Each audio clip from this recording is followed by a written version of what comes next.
जैन रामायण पढ़ते हैं। जैन रामायण में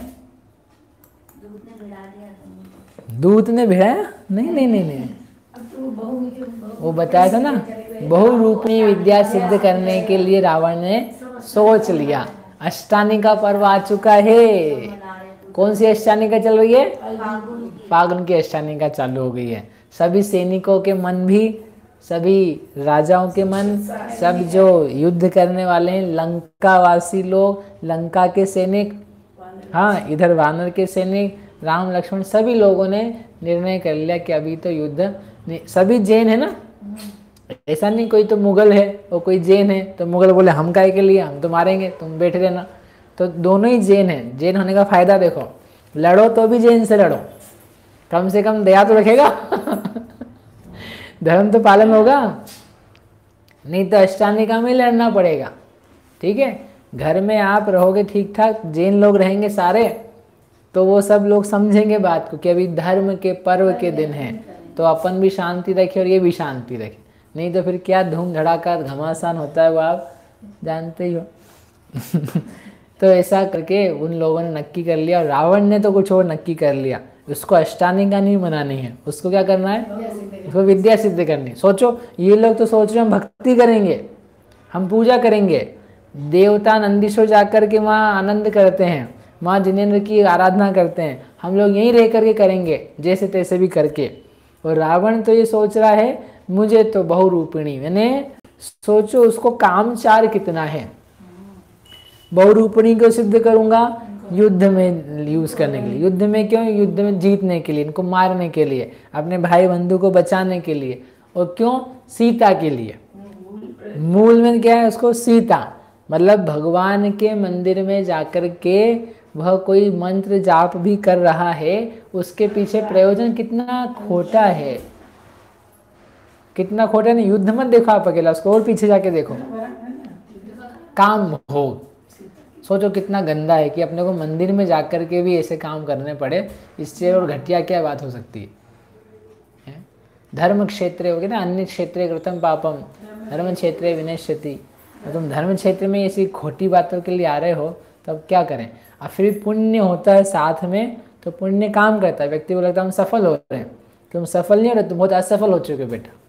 तुमने धर्म को बेच खाया, तुमने भगवान की भक्ति को बेच खाया भोगों के लिए। भगवान की भक्ति से तो आप रत्नत्रय प्राप्त करो, अनुपम वीतरागता का भाव प्राप्त करो, तो तुमने कुछ उत्तम कार्य किए। नहीं तो वहाँ भी जाके दुकान खोल के भोग मांगते तुम, और मंदिर जाके भोग मांगते, तो आंसर क्या निकला? एक ही तो बात है। तो वो जा करके उसने मंदोदरी को सारा कार्यभार सौंप दिया। मंदोदरी को कह दिया मैं शांतिनाथ जिनालय में बैठ करके आराधना कर रहा हूँ, और आप सारी पूजा का, व्यवस्था का, नगर का भार देखना, और सब लोग शांति से पूजा करें, सब लोग क्या करें, योग्य कार्य करें नगर में। ऐसा आपको पता ही है विद्या साधना के समय कैसा रहना चाहिए, तो आप वो करो। ऐसा उसने क्या किया, सब चीज़ों को उनको दे दिया। किसको? मंदोदरी को। और खुद जाकर के अद्भुत शांतिनाथ जिनेंद्र 16वें तीर्थंकर उनकी प्रतिमा के सन्मुख श्वेत वस्त्र धारण करके, स्फटिक का फर्श था उस पे जाकर के बैठ गया जमीन पर, और हाथ में उसके माला थी, स्फटिक की माला। स्फटिक की माला लेकर के, मणियों की माला लेकर के जाप देने के लिए बैठ गया। उसके पहले उसने भगवान का अभिषेक किया, पूजन करी, जिन्हें शांतिनाथ भगवान का आह्वान, स्तुति आदि करी। श्री शांति जिनेशम नुत चक्रेशम वृष चक्रेशम शक्रेशम अनिहरि चक्रेशम हे गुणदेशम दयामृतेशम मक्रेशम, ऐसे नाना प्रकार से शांतिनाथ भगवान की उत्तम स्तुति पूजा करने के बाद में वो बैठ गया ध्यान करने के लिए। 8 दिन का नहीं बताते कितने दिन का है। विद्या सिद्धि के सबके दिन रहते हैं, मंत्र जाप रहते हैं, टाइम रहता है, वो उसके अनुसार होता है, बताएंगे आगे जाके। ऐसा करके वो बैठ गया, और ऐसा लगता था मानो धीर, अत्यंत धीर, नासाग्र पर उसकी दृष्टि थी, शांति से बैठा था, और हाथ में माला थी, स्फटिक का स्थान था। और ऐसे समय में रावण की पत्नी मंदोदरी ने सब अपने मंत्रियों को आज्ञा दी। मंत्री जो प्रधान था उसको जाके बोला, सुनो, नगर में जा जाके घोषणा कराओ, सभी लोग जगह जगह पर जिनेंद्र भगवान की पूजन करें, सभी लोग आराधना में युक्त होवें, कोई भी किसी प्रकार का हिंसक कार्य नहीं करे, सब लोग नियम से आखड़ियों से रहें, सब लोग दया में तत्पर रहें, प्राणी मात्र की भी हिंसा नहीं होनी चाहिए, सब काम छोड़ करके जिनेंद्र भगवान की पूजा करनी है, कोई दुकानदारियां नहीं चलानी है, lockdown, not for corona, Ashtanika के लिए। अष्टानिका ही रावण हमारा जो पति है वो बहुत महान काम कर रहा है, इसलिए सबको वही काम करना है, कोई काम दूर से नहीं करना। कोई मत्सर का भाव दूर करके दान दिया जाए, राजा की तरफ से जो जो लेने के लिए आए सब याचकों को दान भरपूर, जो जिसकी मन में मुंह मांसक है वह दान दिया जाए। जब तक जगत के स्वामी दशानन का यह कार्य समाप्त नहीं हो जाता तब तक सब लोग श्रद्धा में तत्पर रहें, संयमी होकर के रहें, शांति बना के रखें। यदि कोई हल्का मनुष्य बहुत गंदे वचन, दुर्व्यवहार, दुष्चेष्टा भी करता है, सब सहन कर लेनी चाहिए, किसी को भी उसका गलत उत्तर देने की जरूरत नहीं है। सोचो क्या गजब इनके, मतलब वो ये बोल रही है, कोई हल्का व्यक्ति, बुरा व्यक्ति, दुष्ट व्यक्ति, नगर का ही व्यक्ति कोई बुरा व्यवहार भी करे, कोई कुछ बोले भी, नीच मनुष्य, तो महाबलवान पुरुषों को उसे निश्चित रूप से सह लेना चाहिए। एक छोटे से कार्य की सिद्धि के लिए ये बात है कि आपको सहन कर लेना चाहिए। तो जो मुनिराज निर्ग्रंथ मार्ग में लगे हुए मुक्ति मोक्ष के लिए प्रयासरत हैं, तो आचार्य भगवान कहते हैं मार्गाच्चवन निर्जरार्थम परिशोढव्या परिशहा, मार्ग से नहीं छूटने के लिए, निर्जरा के लिए, अरे परिशय तो सहन कर लेनी चाहिए। अगर आपको लक्ष्य पता है, हमने प्रवचन 10 लक्षण के प्रवचन में था बीच में तत्वार सूत्र में, कि जितना बड़ा लक्ष्य होता है ना उतना बड़ा सहनशीलता होती है। जितना बड़ा काम आप देख रहे हो, सहनशीलता उसके मुकाबले में उतनी ज़्यादा आती है। तो जो मुक्ति को चाह रहे हैं, जो मोक्ष मार्ग को चाह रहे हैं, अरे जो सम्यक दर्शन चाह रहे हैं, उनके लिए समझ लो भले, उनको कितना अपने आप में शील से, शांति से, धैर्य से और क्षमा भाव से, संतोष भाव से परिणमित होना होगा। आप स्वयं सोचो, जितना बड़ा लक्ष्य उतनी बड़ी समता, नहीं तो आप उस लायक नहीं हो। तो ऐसा करके उसने आज्ञा दी और बोला, यदि इन दिनों में किसी ने, पुरुष ने विकार दिखाया, क्रोधा दिखाया, बात नहीं सुनी, पूजा पाठ वगैरह नहीं किए, तो सुनो, चाहे मेरे पिताजी हों, मेरे कसम खा के कहती हूँ मेरे द्वारा वध्य होगा, मैं उसको समाप्त कर दूंगी। इसलिए एक भी व्यक्ति, मेरे पिताजी तक को भी ये सभी काम करने हैं, सबको ये काम करने हैं। जो इस मनुष्य इस आदेश का पालन नहीं करेगा उसको बोधि समाधि भी हो, लेकिन जरूर अनंत संसार में भ्रमण करेगा। अरे ये तो अच्छे दिन है, आप सब लोग क्या काम करो, पूजा पाठ क्षमा भाव को धारण करो। इस प्रकार करके सब ये प्रजा ने बात सुनी और सब प्रजा हर्षित होकर के अपने जिनेंद्र भगवान की पूजा पाठ करने में तल्लीन हो गई। इस प्रकार पूरी लंका नगरी में तो क्या हो रहा है, अब पूजा पाठ, आराधना, नियम, आखड़ी, तप, संयम, ब्रह्मचर्य, क्षमा, शांति, इस प्रकार के परिणामों से युक्त हैं। लेकिन इसके पीछे जो मूल अभिप्राय है वो दूषित है। जैसे बिना सम्यक्त के बहुत सारे काम करे तो वो कहते हैं तम सौवम बाल वदम बाल तवम विनती सौवन्नहु, वो सब का सब क्या है, बाल तप है, बाल व्रत है। और वही एक सम्यक्त हो जाने पर महाव्रत है, मोक्ष का कारण है। तो ऐसे ये दूषित अभिप्राय ना होता तो कितना अच्छा होता। लेकिन फिर भी रावण ही गलत कर रहा है, बाकी लोग तो अपने काम में, वो अपनी अपनी चीज़ें कर रहे हैं। ऐसा करके ये इधर बात हो गई। अब इधर की बात उधर पहुंची। क्या बात पहुंची राम के पास में गुप्तचरों के द्वारा ये खबर पहुंची कि रावण बहुरूपिणी विद्या साधने के लिए बैठ गया है।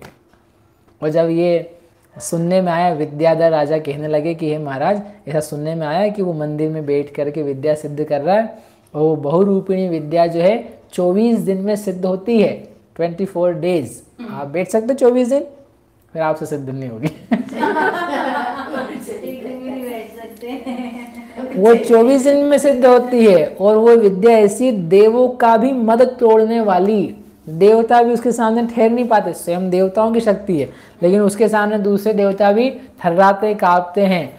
तो फिर समझ लो एक बार उसको सिद्ध हो गई, तब तो फिर आप समझ लो अपना तो बेड़ा गर्क है, अपन नहीं जीत सकते हैं। इसलिए जब तक वो भगवती विद्या उसको सिद्ध ना हो जाए, अपन लोगों को काम करना चाहिए एक कि अपन जाएं और रावण को हैरान करें, परेशान करें, गुस्सा दिला, उसकी विद्या सिद्ध नहीं हो पाए बस। अपने को बाकी अपने लोग चाहे जितने मर जाएं बीच में, लेकिन अपने को एक काम करना है, उसको विद्या सिद्ध नहीं होनी चाहिए। एक बार वो विद्या सिद्ध हो गई तो फिर वह जीता, इंद्रों के द्वारा भी जीता नहीं जा सकेगा। हमारे आपके ऐसे क्षुद्र पुरुष तो लगते ही क्या है। विभीषण ने बोला बात सुन करके, बात तो सच्ची है, यदि सिद्ध हो गई एक बार तो फिर हमारी तो खबर नहीं है।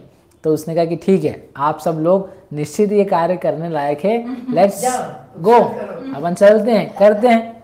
विलंब किस लिए कर रहे हैं आप लोग, ऐसा करना चाहिए।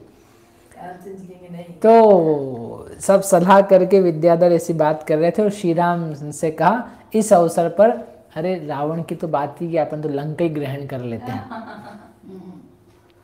भाई से कोई लड़ तो रहा नहीं है, सब लोग शांति से बैठे हैं, पूजा पाठ में लगे हैं, रावण उधर है, सेना कुछ काम नहीं कर रही है, we can go and win conquer, अपने को देरी क्या लगेगी, एक दिन में लंका अपने हाथ में आ जाएगी। ऐसा अनेक लोगों ने बोला, रावण को मारा जाए, वो तो मंदिर में बैठा है। रावण मंदिर में बैठा है, उसको मार दिया जाए, इच्छानुसार किया जाए, ऐसा लोगों ने रामचंद्र जी को सलाह दी। रामचंद्र जी क्या बोलेंगे, अरे कैसी बातें करते हो। जो व्यक्ति, उन्होंने कहा सुनो सुनो सुनो, जो व्यक्ति नियम लेकर के मंदिर में बैठा है, अरे उसके ऊपर अस्त्र शस्त्र चलाना, उसके ऊपर कुचेष्टा करना, उसके नगर में जाकर के उत्पात मचाना, उसकी नगरी को ग्रहण करना, ना ना ना, ऐसा करना तो योग्य। क्या गजब कैरेक्टर हैं, आप समझ रहे बात का। अरे वो इतना बलशाली है, वो सब तुम्हारी पत्नी को हर के ले गया है, और वहाँ दुखी हो रही है वो, और ये लड़ रहा है, तुम्हारे प्राण संशय में पड़े हुए हैं, जीतेंगे कि हारेंगे पता नहीं। ऐसे में भी वो रामचंद्र जी न्याय को, नीति को और जिनेंद्र भक्ति को नहीं छोड़ रहे हैं कि वो जिनेंद्र मंदिर में बैठा है ना। अरे उन्होंने कहा कि ये जो उच्च कुल में उत्पन्न है, सुनो तीन बातें, जो उच्च कुल में उत्पन्न है, जिनका अहंकार उन्नत है, मतलब जो मानी है, शस्त्र चलाने में जिन्होंने समय खर्च किया है, यानी जिनको शस्त्र चलाना आता है, ऐसे जो क्षत्रिय हैं उनकी ऐसी प्रवृत्ति प्रशंसनीय नहीं है। They should not do things like this। इसलिए नहीं नहीं, भले हमारा शत्रु हो, लेकिन हम ऐसी चेष्टा नहीं कर सकते। भले युद्ध में हमारा मरण हो जाए, उसको भगवती विद्या सिद्ध हो जाए, जो होना होगा, मतलब अपने भाग्य का भरोसा, इसको बोलते हैं कंखा मणा गदस्य उदयस्य न कुवदेनाणी।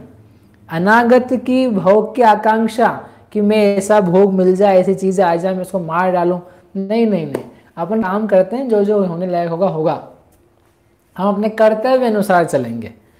विपरीत परिस्थिति में भी कर्तव्यशीलता मत छोड़ो। ये शिक्षा आपको रामचंद्र जी के जीवन से पूरे जिंदगी भर मिलती रहेगी। नहीं छोड़ा उन्होंने बोला नहीं, हम नहीं बोल सकते आपको, आप जाओ। ऐसा करके मीटिंग जो थी वो समाप्त, डाइवर्स्ड। अब मीटिंग खत्म हो गई तो वो जो लोग थे विद्याधर, वो तो उनको तो अंदर में डर हुई कि हो गई तो हम मरेंगे, मरना तो हमको है। और डर भी गए और इच्छा भी हुई उनकी कि तो सरल काम है। तो उन्होंने बोला ये हमारे स्वामी जो राम हैं ये तो महापुरुष हैं, ये सत्पुरुष हैं, ये अयोग्य कार्य में प्रवृत्ति नहीं करेंगे। उनको भी पता तो है ये कार्य ठीक नहीं है, अयोग्य कार्य में अधर्म में प्रवृत्ति नहीं करेंगे, इसलिए एक काम करते इनको बताए बिना अपन चलते हैं, अपन जाके हैरान करेंगे, अपन जाके लंका ग्रहण कर लेते हैं और ये युद्ध समाप्त हो जाएगा और ये तो वो सिद्ध हो गई विद्या, तो हमारी खेर नहीं है। ऐसा उनको डर भी लगा था। ऐसा करके सोचा चलते हैं, अपन चलते हैं, ठीक है आज तो अब टाइम हो गया, कल चलेंगे। तो कल आया, कल अच्छा ही पूजा कर लेते हैं, अभी ये कर लेते हैं, ऐसा करके कल चलेंगे। ऐसा करते करते ही कुछ डर रहे होंगे, कुछ पूजा भक्ति में रह गए, कुछ आलस में रह गए, कुछ प्रमाद में रह गए। ऐसा ऐसा होता है ना आपके साथ। काम कब करते हैं अपन सारे? बिल्कुल एंड टाइम पे। बिजली का बिल भरना है, कब भरेंगे? आखिरी दिन, बिल्कुल अभी जाते जाते। कोई कॉपी सबमिट करनी है छात्र को, कब करेगा? बिल्कुल आखिरी में। पूजा करनी है आप मंदिर, अभी क्या बोलते हैं स्वाध्याय के लिए घर से कब निकलते हो? हाँ 8-5, हाँ अभी हो गया होगा, मंगलाचरण तो हो जाने के बाद है। अभी निकलते हैं, कुछ कर नहीं दो अलग से, अभी निकलते अभी निकलते अभी निकलते, जैसे घर में बहुत महान काम कर रहे थे, अभी निकलते हैं। ऐसे करते करते टाइम पास कर देते हैं। तो उन लोगों ने भी एक एक दिन करते करते 8 दिन निकाल दिए। अष्टानिका लगभग निकल गई, पूर्णिमा का दिन आया।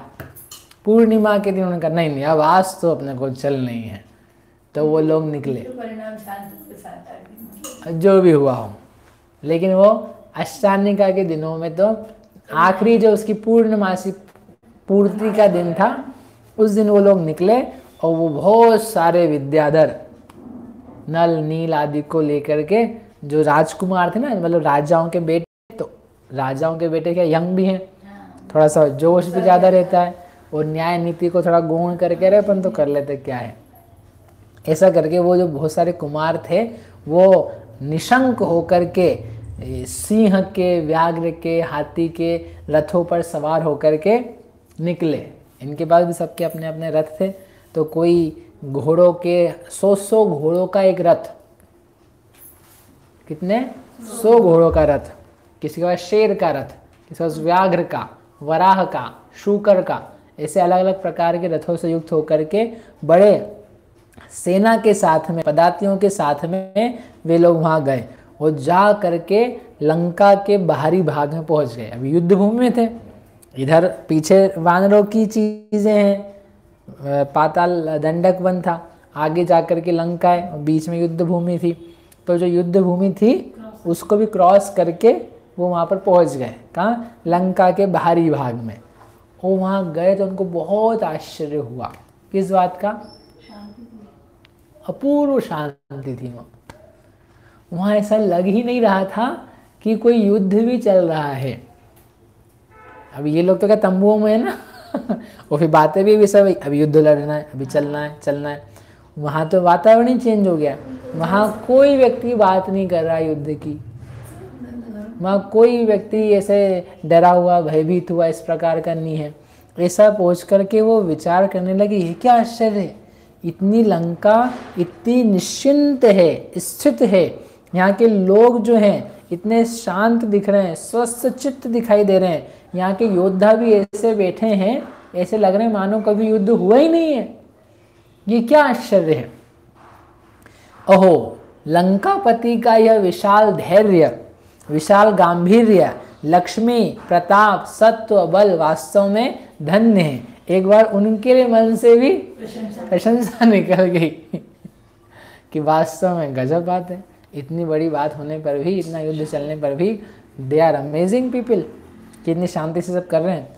तो ऐसे यद्यपि इनके लोग भामंडल, भानुकुर्ण और इंद्रजीत, मेघनाथ हमारे यहाँ पड़े हुए हैं, बंदी गृह में हैं, फिर भी इन लोगों को कोई चिंता नहीं है। जिनको बहुत सारे योद्धा मारे गए फिर भी इनको कोई भय पैदा नहीं हो रहा है। ऐसा विचार कर उनको भी पल भर के लिए डर लग गया, जाए कि नहीं जाए, क्या करें, तो शांति लग रही है, अब इसमें जाना भी योग्य हमारा है कि नहीं। थोड़े शंकित से हुए और वो सोचने लगे। इतने में विभीषण का पुत्र था सुभूषण, उसने बोला, क्या बोला, जाता हूं मैं और इस लंका नगरी में दिखाता हूं कि क्या होता है न्याय, कैसी हमारी सेना और सारे लोगों में उत्पात मचाता हूं। अभी ये सारी शांत नगरी आपको अलग ही प्रकार की दिखाई देगी। चलो कुलांगनाओं को छोड़ करके, यानी स्त्रियों को छोड़ करके इस सारे लोक को मैं अभी हिलाता हूं, मानो यहाँ पर अभी भूकंप लाता हूं। ऐसा करके उसकी बात सुन करके, ओह ये जा रहा है, अब हम भी चलते हैं। और सब लोग मिलकर के उस लंका नगरी को तहस नहस करने के लिए, उसमें उत्पात मचाने के लिए, रावण को क्षुब्ध करने के लिए तत्पर हुए। अब ये सब सेना के साथ में बहुत सारे लोग हैं, क्योंकि ये एक्सपेक्ट कर रहे हैं कि ये लोग भी रिप्लाई करेंगे, अपने को लड़ना होगा, फिर लड़ाई होगी, ऐसा करके। तो ऐसा करके भेरी बजाना चालू हो गई, युद्ध की जैसी भेरी, भेरी यानी शंख आदि फूके गए। तो सारा का सारा वातावरण था वो एकदम शांत था। अरे ये क्या हो गया, अचानक क्या हो गया, कौन आ गया? वो जो साधारण नागरिक थे बेचारे, वो भेरी बज गई तो लोगों की हालत खराब हो गई। अब क्या होगा, अब क्या होगा? तो ऐसे करके स्त्रियां भयभीत होकर के कांपने लगी। कोई पति की गोद में जाके छिप गई, कोई अपने एक हाथ से कपड़े को पकड़ के, एक हाथ से बच्चे को पकड़ के भागे, कोई तल घर में जाए, बातचीत करे, अरे ये क्या हो गया, ये क्या हो गया, क्या हो रहा है, अब क्या होगा, बचेंगे कि मारेंगे, अब क्या हो पाएगा, हमको बचाने कौन आएगा, कौन रक्षा करेगा? किसी के हाथ से चीज़ें छूटती जा रही है, किसी के बर्तन गिर रहे हैं, कोई छत पे जा रही है, कोई देख रहा है। ऐसा करके मतलब पूरा वातावरण जो था, वो क्षुद्र जो मनुष्य थे, जो गंभीर थे, वो भी अपने काम में थे, लेकिन जो क्षुद्र मनुष्य थे, सामान्य धैर्य के धारक थे, तो वो सब लोग जो थे परेशान हो गए। विद्याधर कोई आकाश में चक्राकार भ्रमण करने लगे, कोई गलियों में घुस गए, कोई अलग अलग चौराहों पे जाके आवाज़ करने लगे, तीर छोड़ने लगे। ऐसे सुन करके जो रावण का अंतःपुर था, तो इन लोगों ने क्या किया, तोड़ दिया। जो गोपुर था, गोपुरों के दीवार के दरवाजे थे, दरवाजे तोड़ दिए, तोड़ करके अंदर घुस गए। तो वो जो लोग थे वो भागे भागे सब पहुँचे। नगर के लोग कहाँ जाएं, कहाँ जाएं, रक्षा के लिए कौन सा स्थान है? तो वो सब रावण का जो भवन था, मानो वहाँ जा करके जा रहे थे। और अंतःपुर में भी बहुत सारी स्त्रियाँ थी, वो भी क्षुब्ध हो रही थी कि ये सब क्या हो रहा है। सबकी पत्नी, जो रावण की पत्नियाँ थी, कुछ कुछ तो ये करने लगी, हाय हाय ये क्या कष्ट आ पड़ा, शत्रु के द्वारा इस क्रूरतापूर्ण कार्य में क्या आज मैं मारी जाऊंगी? कौन होगा?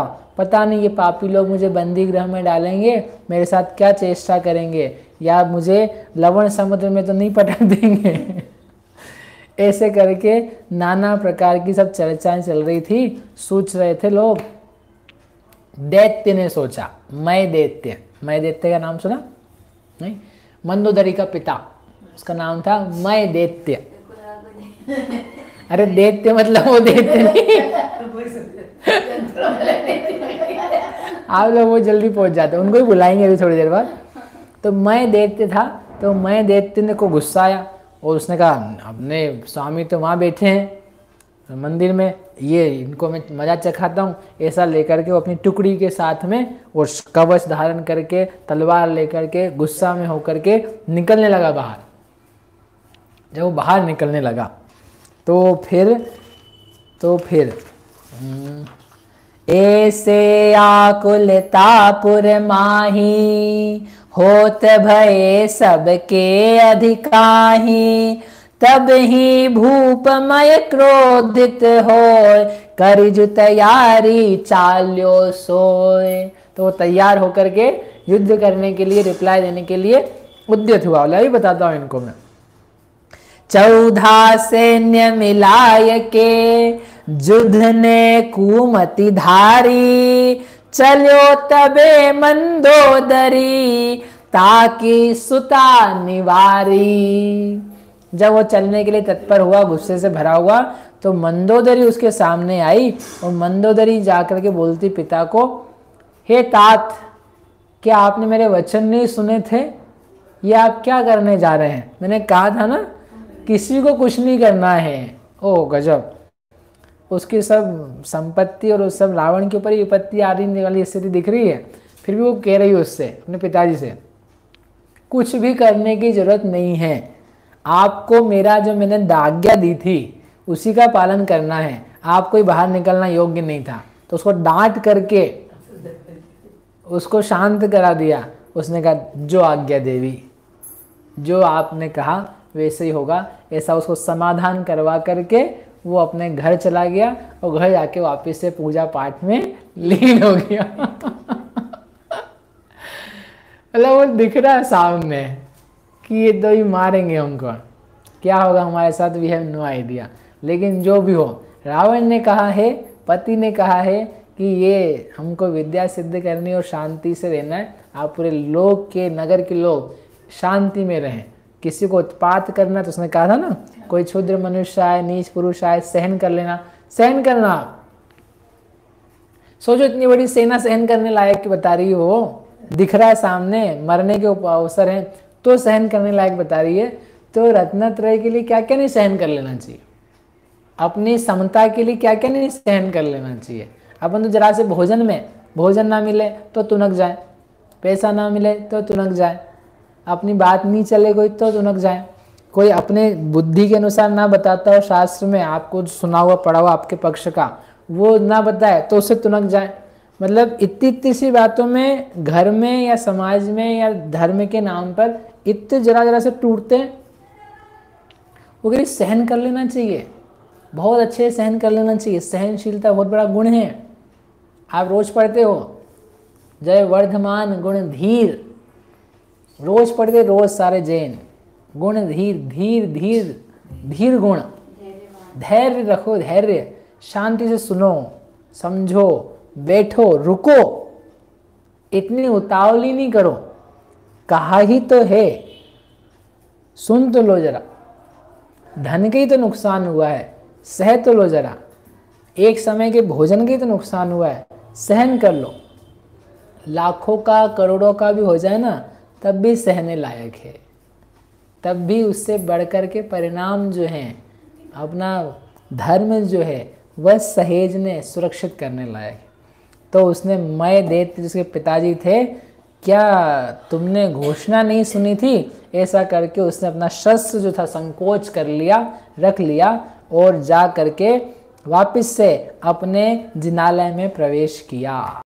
अब जो युद्ध के मतलब बचाने के लिए आने वाला था उसकी भी संभावना समाप्त हो गई। विद्याधर, वो जो वानर विद्याधर थे वो और सब जगह से फैलते चले गए और गोपुर के वज्रमय किवाड़ तोड़ करके नगरी के भीतर घुस गए। अब पूरी नगरी में जो अफरा तफ मच रही है और फिर वो वहां तक पहुंचेंगे कि नहीं, शांति जिनालय तक, या कुछ घटना घटेगी, कोई बचाने आएगा, क्या क्या होगा, और रावण को विद्या सिद्ध होगी कि नहीं होगी, क्योंकि आज तो 8वां दिन है, अभी कितने दिन लगने, 24 दिन लगने, तो 16 दिन तक ये लोग उपद्रव करेंगे तो क्या क्या होगा, क्या नहीं होगा, ये सब चर्चाएं अपन कल देखेंगे।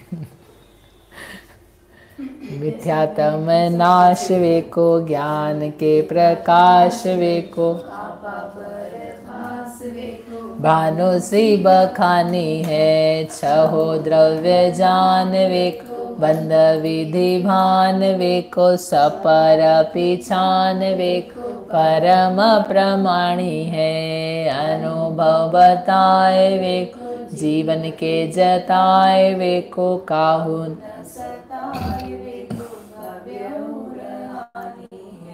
जहाँ तहाँ तार वेको, पार सुख विस्तार वेको, यही जिनवाणी है, हे जिनवाणी भारती, तो ही जपो दिन रैन, जो तेरा शरणाग है, सो पावे सुख चैन, जावाणी के ज्ञान ते, सूझे लोकालोक, सो वाणी मस्तक नवो सदा देत हो।